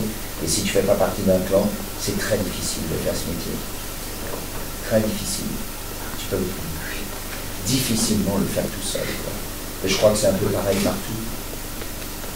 Un peu pareil partout. Alors simplement, il faut avoir la chance et l'intérieur dans quel clan tu te trouves. Quels sont tes amis, quels sont les gens qui t'aiment bien. Mais c'est un métier formidable. Tout le monde peut le faire. Vraiment tout le monde. C'est pas une histoire de physique, c'est une histoire c'est un très très beau métier. Et la pièce dont tu parlais, la pièce de ce soir, c'est une pièce assez droite, assez simpliste, normale. C'est comme un film, si tu veux. Tu vas pas chercher, c'est pas un truc très compliqué. Mais en même temps, ça défend des valeurs qui sont pas mal, quoi. Les gens ont un peu plus honte d'être racistes quand ils sortent de cette pièce. Et c'est incroyable ce que les gens le sont. C'est inimaginable. Moi, c'est l'étonnement de ma vie. J'ai été dans le monde entier. C'est l'étonnement de ma vie de voir comment les gens sont racistes. C'est-à-dire que 80% des gens n'osent pas le dire, et dans ces 80, il y en a 20 qui osent le dire, c'est vraiment dégueulasse. Des gens dégueulasses, qui ont une mentalité dégueulasse. Et dans les 80 qui ne sont pas racistes, il y en a 40% qui ne disent pas parce qu'ils savent que c'est pas bien, et il y en a 40% qui ne sont vraiment pas. Et je crois qu'il y a 30 ans, il n'y avait même pas 20% de gens qui n'étaient pas racistes. C'était incroyable. Alors je sais qu'on est dans un progrès fou, mais le raciste, c'est pas seulement le raciste de religion, c'est pas seulement le raciste de couleur, c'est le raciste aussi de société. C'est le raciste de moi j'ai pas discuté avec ce mec-là, il a pas un rond, il fait chier, c'est un connard, c'est un machin, c'est un merdeux. C'est incroyable cette mentalité que les gens se respectent pas, quoi. Sur quoi? Et je pense que ça vient du fait que, et je pense pas du tout que c'est votre génération, je pense plutôt que c'est la mienne, ça vient du fait que il y a des choses qu'on tolère qu'on ne devrait pas tolérer. Je ne pense pas du tout, moi, que le fait de tout tolérer soit un problème. Pas du tout. Pas du tout. On va peut-être arrêter parce que... Non, il y a encore des questions? Oui, mais le souci, c'est que certains doivent avoir cours à 14h, ils n'ont pas mangé. Non, Ben Affleck. Non, mais lui, il ressemble à Ben Affleck dans Argo. Qui ça Argo? Tu l'as pas vu? Non. C'est vachement bien. C'est le film qui a eu les Oscars et tout ça, je dis, il est bien. C'est vrai que je te regardais tout à l'heure, il y a Ben Affleck dans la salle. Vas-y, bien sûr, évidemment. J'ai fait du théâtre et du cinéma. Ouais. Et quelle est la différence de jeu entre jouer dans une salle et jouer devant une caméra? Écoute, en fait, c'est comme le tennis, Wimbledon, Roland Garros ou sur le terrain. C'est-à-dire qu'au théâtre, ce qui est très difficile, c'est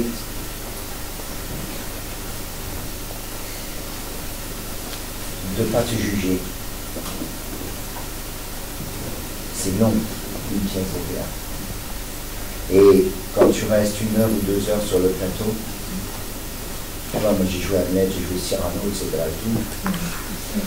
Quand tu restes longtemps, ou quand tu restes tout seul, parce qu'1 heure tout seul, c'est comme 3 heures avec tout le monde, il y a un moment où tu te dis, ça peut t'arriver à n'importe quel moment, comme un joueur de football, tu te dis, qu'est-ce que je fais, j'arrive pas aujourd'hui, il n'y a pas ça, c'est pas bien, ça fait chier, il n'y a pas de truc, il n'y a pas de machin, tu te juges toi-même. Donc, le problème au théâtre, c'est vraiment il faut avoir des nerfs d'acier. Et il y a des gens, je pense que 9 fois sur 10, les acteurs de théâtre, n'ont pas les nerfs. Alors ils bousculent la pièce, ou ils disjonctent, ou ils en font trop, ou ils sont, on ne sait pas pourquoi ça parle trop vite, ou ça parle ceci, c'est incroyable. Alors qu'au cinéma, tu n'as aucun risque. Parce qu'au cinéma, on dit moteur, tu joues la scène, coupé, c'est mauvais, on reprend, c'est mauvais, on reprend. T'en as rien à foutre. Donc c'est vraiment comme si au tennis, le mec il pouvait faire 30 fois jusqu'à ce qu'il ait réussi un ace. C'est un métier totalement différent. Le cinéma, c'est un métier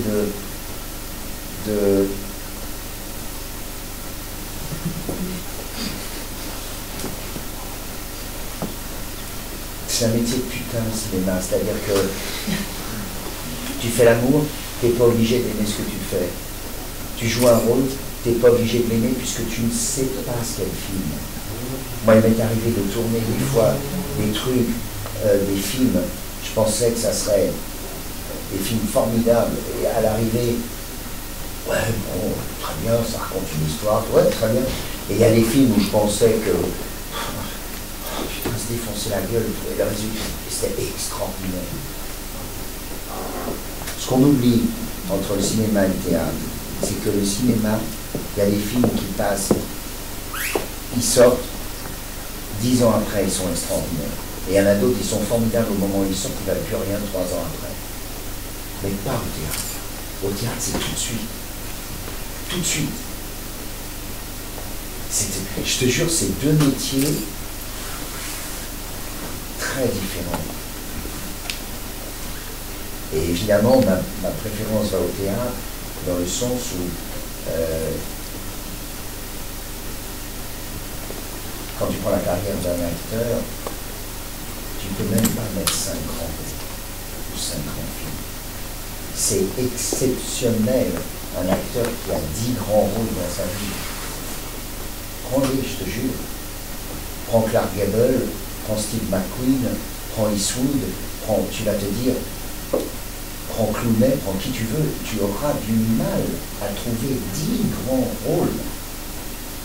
3 grands films, oui, prends, puis tu t'aperçois en plus que plus tu t'en vas dans le temps, plus effectivement ça se rétrécit le nombre de films ou le nombre de rôles. C'est un métier, nous, sur les 120 films, 130 films que tu fais, il y en a 5 de bons. C'est très très dur. Alors qu'au théâtre, tu peux vraiment avoir une trentaine de rôles extraordinaires, d'œuvres formidables. Mais c'est un métier respectable, le cinéma. Mais 90%,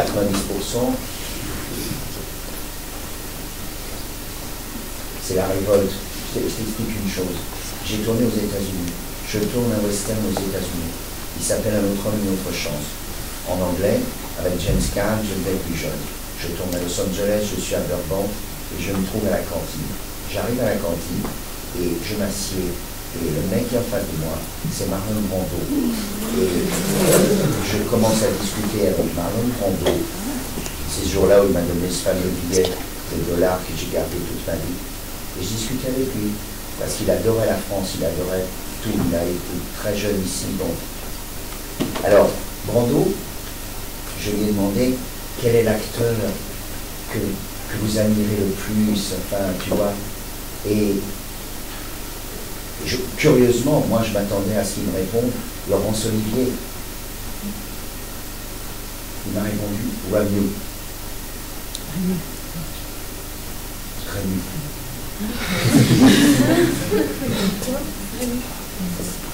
Et il m'a expliqué pourquoi.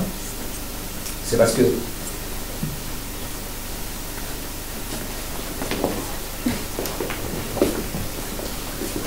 ce soir vous allez voir mon monde. Je suis Francis Huster, j'ai rien à voir avec un mec de la mafia ou des rôles que je joue. Vous allez vous mentir à vous-même dans toute la pièce en faisant comme si j'étais vraiment un mec de la mafia et vous racontez n'importe quoi dans la fête. Ok? C'est une complicité et c'est un jeu entre vous. C'est un jeu. C'est vous admettez de vous faire croire à vous-même que je suis un mec à New York et dans la mafia. Or, moi, je ne me fais pas croire ça. Je suis quand même pas assez con pour rentrer sur le plateau et me dire je suis un Américain, je suis de la mafia et tout. Il faut être un abruti d'acteur pour se dire des choses pareilles. Et tu sais qu'il y en a beaucoup des acteurs qui se racontent leur cinéma comme ça. Or, Richard Berry, c'est Richard Berry. Aristide, c'est Aristide. Busselier, c'est Busselier. Moi, j'ai joué des Romains, j'ai joué des tueurs, j'ai joué des empereurs, des Lorenzaccio, Cyrano, Richard III. Je veux dire, je me suis pas dit je suis Lorenzo. Je me suis dit, je suis Francis Huster en train de jouer ce truc-là. Le mec qui joue la symphonie, il ne se dit pas, je suis la 5e symphonie.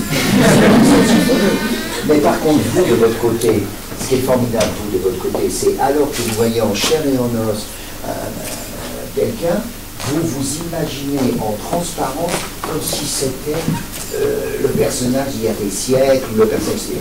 Tout ça, c'est un plaisir de vous, dans votre côté. On est bien d'accord. Mais au cinéma, c'est exactement le contraire. Vous y croyez vraiment.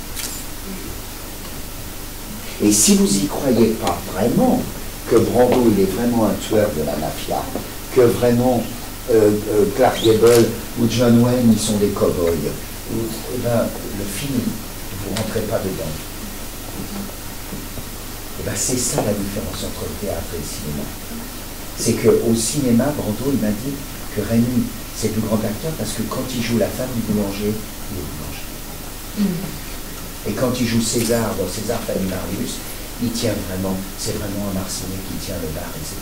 Il croyait vraiment à ce mec-là, alors qu'il trouvait que les autres, dont Laurence Olivier, faisaient semblant de... Et par exemple, quand tu vois Laurence d'Arabie, tu t'aperçois que tu es vraiment personne. Et puis tout c'est Laurence d'Arabie, comme Archari, c'est comment on veut. Le secret du cinéma est tellement terrible que les acteurs, dans les rôles qui sont au cinéma, on croit qu'ils sont ça dans la vie. Et c'est pour ça qu'il y a des gens qui sont morts de ça. Il y a des gens qui jouaient des rôles de salauds, les gens étaient persuadés qu'ils étaient quand même salauds dans la vie, bizarre. Il y en a d'autres qui jouaient des rôles de héros. Je te prends un exemple. Il y a un mec qui s'appelle John Wayne. Il était l'acteur le plus célèbre au monde, hein, c'est la vérité, le plus célèbre au monde. Ce mec-là, il jouait que des westerns. Que des westerns. Or, ce mec, il n'a jamais été un cow-boy dans sa vie. Ce mec-là sur un cheval, mais on croit rien. Il n'a jamais tué personne. Il y a des gars, par exemple, ils jouaient des héros au cinéma, comme par exemple Gregory Peck. Il jouait des héros dans la guerre, des mecs formidables. Il y a un film qui s'appelle Les Canons de Navarone. Vous avez vu Les Canons de Navarone? Alors, c'est un film extraordinaire où c'est pendant la guerre, et il y a un mec qui est beau comme un dieu, qui est donc Gregory Peck, qui est le responsable de tout le groupe de mecs qui va aller mettre des bombes dans les canons qui se trouvent à Navarone, dans des rochers où il y a les Allemands. Il est beau, il est grand, il est sublime. Et il prend avec lui Anthony Quinn, et il prend avec lui David Niven. David Niven, c'est, vous savez, l'acteur anglais avec une petite moustache comme ça, très élégant, très tout ça, qui est frêle comme tout. Et puis, il prend Anthony Quinn, il prend... Écoute ça. Savez-vous qui est le vrai héros? C'est David Niven. David Niven, ce mec qui était, tu vois, par exemple, c'est comme si je disais, ben voilà, ici, David Niven ici, qui a l'air que si jamais on lui souffle dessus, il va tomber par terre, et ben, imaginons dans plus. Viens voir, viens voir. Hein? Ah, il a l'air normal, il a l'air un intellectuel, un mec qui s'intéresse aux petites fourmis, voilà. Et puis à côté de lui, alors on va prendre un gros mec, une grosse baraque.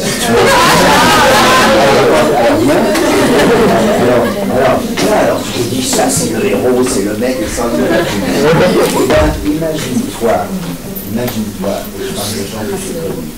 Que Gregory Peck n'a jamais fait tout ça. Et que l'autre, David Niven. David Niven, avant la guerre 14-18, son père était dans l'armée britannique. Et en 14-18, son père se fait tuer. Ce David Niven, qui est un petit garçon, un petit écolier, il y a donc un beau-père qui vient. Ce beau-père, il le roule de coups, il le bat. David Niven, après la guerre 14-18, c'est un cancre, un très mauvais élève. Alors, ce beau-père, il décide de foutre ce gars-là dans l'armée britannique. Et il va faire ses études et il va devenir un soldat de l'armée britannique. Un jour, en 1930, ce David Niven, il est devenu officier dans l'armée britannique et il est dans un fort. Dans ce fort, il y a tout son régiment et il y a un gars qui vient de Londres et qui vient leur montrer comment marche la nouvelle mitrailleuse. Tu vois, la nouvelle mitrailleuse qui va y avoir dans l'armée britannique. Ça dure des heures. Et David Niven, alors il y a tous les soldats anglais, David Niven, il s'avance, tout d'un coup, tout le monde est en rang, et il dit à l'officier britannique, est-ce que c'est fini?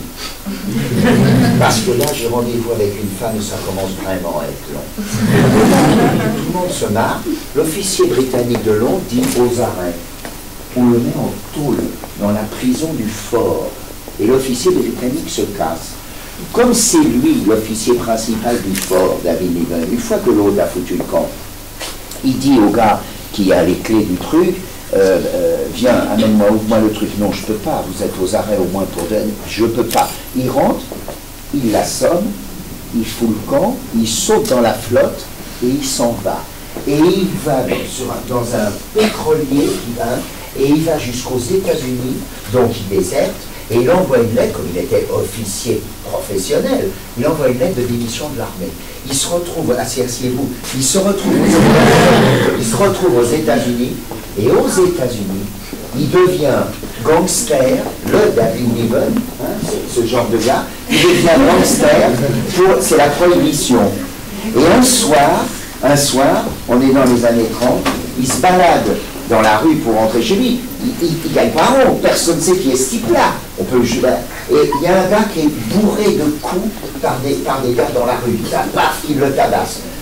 Le David Niven en question qui sait se battre, les militaires, il arrive à sauver le gars, il le prend sous une épaule et il l'amène dans sa petite chambre de 3 mètres sur 3. Ils couchent tous les deux. Le lendemain matin, quand l'autre il est débourré, il lui dit « Merci, t'es formidable, viens, il faut que j'aille à une soirée. » « Oh non, tu vas pas recommencer. Mais si, viens, je t'amène, tu verras. » Et ils arrivent tous les deux. Ils frappent à la porte s'ouvre, c'est Clark Gable. Et il dit, qu'est-ce que tu fous, Errol, avec lui? Le mec qu'il avait sauvé, c'était Errol Flynn. 2 acteurs hollywoodiens.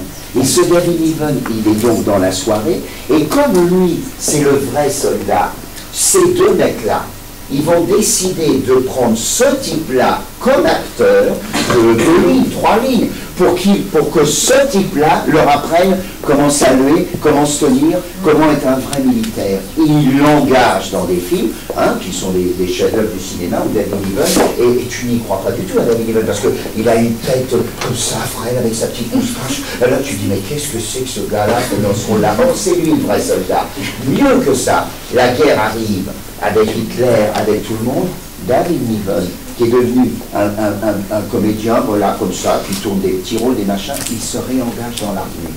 Écoute bien, il fait la guerre, et David Niven a fait le débarquement en 1944, le 6 juin, il était dans le débarquement, avec l'armée britannique. Il a risqué sa vie, il est remonté jusqu'à Berchtesgaden et il a reçu, David Niven, la plus haute distinction de l'armée américaine. C'est le soldat le plus héroïque de l'armée. Et ce mec-là, si tu vois les canons de Navarone, tu restes que par terre, parce que c'est pas possible, c'est pas lui. Mieux que ça, il y avait un mec qui s'appelait Ian Fleming, et pour David Niven, il a écrit James Bond. Le premier James Bond qui est paru, Ian Fleming a rencontré des producteurs qui lui ont dit on va faire le film, donc on va prendre Patrick McGowan qui jouait un rôle d'agent secret dans une télévision. Et lui, Ian Fleming, il a dit non, je ne signe pas le contrat si c'est pas David Niven, c'est lui le vrai héros. Les gars ont été obligés de signer le contrat. David Niven n'a pas joué le film. Les gars lui ont dit on signe le contrat, mais on tournera le film après. Et c'est pour ça que des années après, ils ont tourné Casino Royale avec David Niven dans le rôle de James Bond. Personne n'a cru à David Niven dans le rôle de James Bond. Eh bien, ce David Niven, je finis l'histoire parce qu'elle est extraordinaire. On est donc après la guerre. Comme c'est lui le héros de la guerre, les autres, Gary Cooper, Tyrone Power, Clark Gable et tout le monde disent attendez, c'est le seul qui est le vrai héros parmi nous, on va lui filer un Oscar. Donc on donne l'Oscar du meilleur acteur, pas du second rôle, du meilleur acteur à David Niven. Ok, le voilà star, il va faire La Panthère Rose, il va faire plein de films où vous l'avez vu, dont Les Canons. Et il avait rencontré dans l'armée pendant la guerre une femme qui était dans l'infirmière et tout ça. Il l'épouse, ils font une soirée chez eux, elle se casse la figure dans l'escalier, elle meurt dans la soirée, dans l'escalier. Il y a l'enterrement, il y a tout le monde qui vient. Et le soir, il prend son revolver et il se suicide. Et le revolver s'enraye. Et donc il a tout le monde au niveau à ce moment-là s'est dit il faut faire ça. Et à ce moment-là, tous les rôles, tous les trucs. Le destin. Et bien, en voyant la vie de David Niven, incroyable. Je vous en supplie, regardez sa tronche de cake. C'est même pas Lucky Lee. Lucky Lee, c'est Superman par rapport à... C'est lui le véritable héros. Et c'est ça qui est extraordinaire. C'est voilà, un métier... Mais pour finir sur ta question, c'est ça la différence entre le cinéma. Au cinéma, tu crois vraiment que les gens sont tristes à l'écran. Et moi, je les ai rencontrés, et dans la vraie vie, c'est vrai que quand je les ai rencontrés, je me suis dit, c'est lui qui est un policier, c'est lui qui est un... C'est incroyable. Incroyable. Mais bon, c'est un métier magnifique. Voilà. C'est un porte extraordinaire. Et si vous avez un film à aller voir, là, n'hésitez pas à aller voir l'actrice qui a eu l'Oscar. Thérapie. Là. Allez voir ce film. Il est formidable. Merci beaucoup. Merci. Merci.